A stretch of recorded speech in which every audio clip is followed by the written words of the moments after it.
শুকর আদায় করা একটি গুরুত্বপূর্ণ ইবাদত।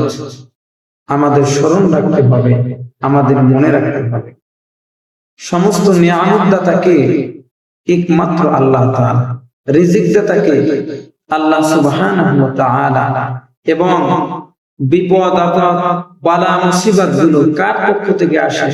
আল্লাহ পাকের পক্ষ থেকেই আসে।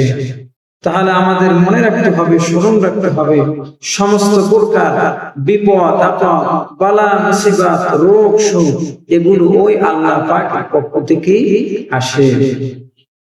সুতরাং আমাদের দায়িত্ব হলো, আমাদের কর্তব্য হলো, যখন আল্লাহ পাকের নিয়ামত পাবো আমরা, তখন আমাদের শুকর আদায় করতে হবে। আবার যখন আমরা বিপদের সম্মুখীন হব, বালা মুসিবতের সম্মুখীন হব, রোগে আক্রান্ত হব, তখন কি করব আমরা? তখন আমরা ধৈর্য ধারণ করব। বিপদে আপদে কি করব? ধৈর্য ধারণ করব। কারণ আমার আল্লাহ রাব্বুল আলামিন ধৈর্যশীলদেরকে পছন্দ করেন। অনেক সময় আমরা ধৈর্যশীল হতে পারি না, বিপদের মধ্যে পড়ে গিয়েছি, আমরা ধৈর্য হারা হয়ে যাই।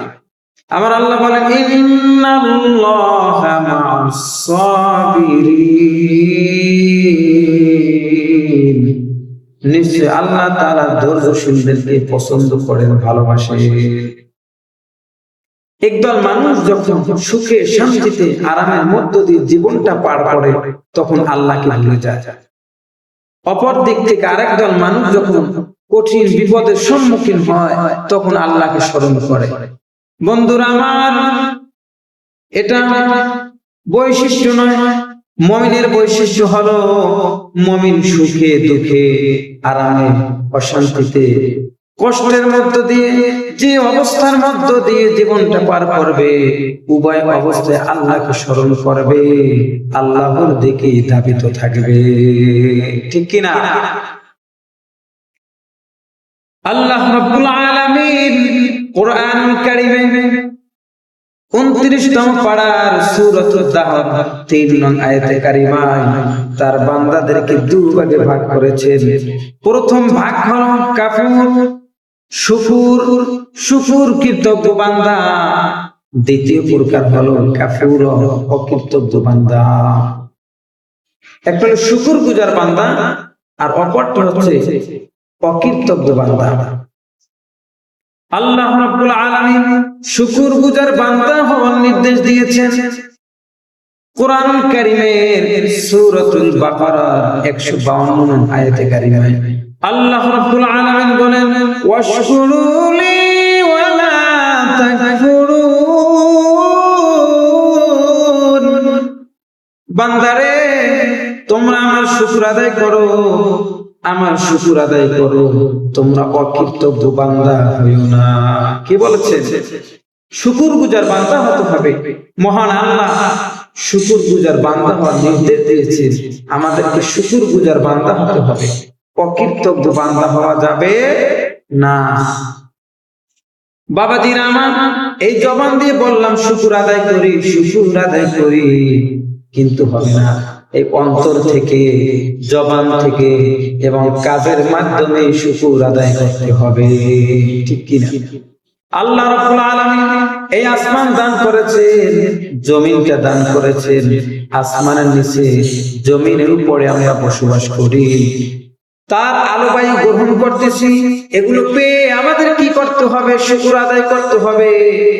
বাবাজিরা আমার, নিজের দেহের দিকে তাকান, মাথা থেকে পা পর্যন্ত মহান আল্লাহ রাব্বুল আলামিন কত সুন্দর করে সাজিয়ে দিয়েছেন। আল্লাহ রাব্বুল আলামিন দুটো হাত দান করেছেন, দুটো পা দান করেছেন, দুটো চক্ষু দান করেছেন, দুটো কান দান করেছে। কত মানুষ হাত নাই, রাস্তার কোনায় কানায় বসে আছে, শহরের অলি গলিতে বসে আছে। কত মানুষ পা নাই, পঙ্গু হয়ে রাস্তার কোনায় বসে আছে। কত মানুষ চক্ষু নাই, অন্ধ হয়ে পড়ে আছে, আজ পর্যন্ত পৃথিবীর কালারটা দেখতে পারলো না, মা কেমন, খাবারটা কেমন দেখতে পারলো না।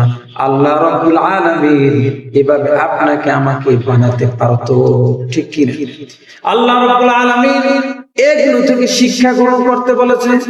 ও আমার বান্দারা, আমি তোমাকে ওভাবে বানাতে পারতাম, তোমাকে ওইভাবে দুটো হাত ওভাবে করে রাখতে পারতাম, তোমাকে দুটো হাত দান করেছি, তোমাকে দুটো চক্ষু দান করেছি, কান দান করেছি, দুটো পা দান করেছি, তোমার আকল বিবেক দান করেছি, তুমি সুস্থতার সাথে জীবন যাপন করতেছো, তোমাকে সমস্ত নিয়ামত দিয়েছি, এই নিয়ামতে তুমি আমার শুকর আদায় করবে, আমি আল্লাহ তোমার প্রতি খুশি হয়ে যাব।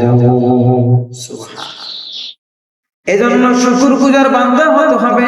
আমার আল্লাহ রাব্বুল আলামিন বলেন, লা ইন শাকারতুম লাযিদান্নাকুম ওয়া লা ইন কাফারতুম ইন্না আযাবি লাশাদীদ।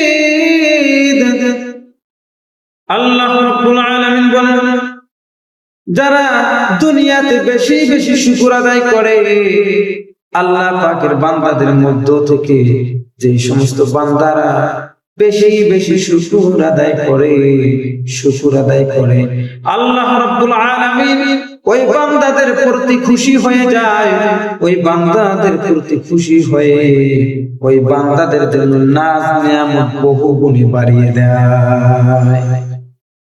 আর যে সমস্ত বান্দারা নাজ নিয়ামত পেয়ে শুকর আদায় করে না, আল্লাহ রাব্বুল আলামিন তাদের প্রতি অসন্তুষ্ট হয়ে যায়, রাগান্বিত হয়ে যায়, তাদের থেকে নাজ নিয়ামত আস্তে আস্তে করে ছিনিয়ে নিয়ে যায়। এজন্য বেশি বেশি শুকর আদায় করতে হবে।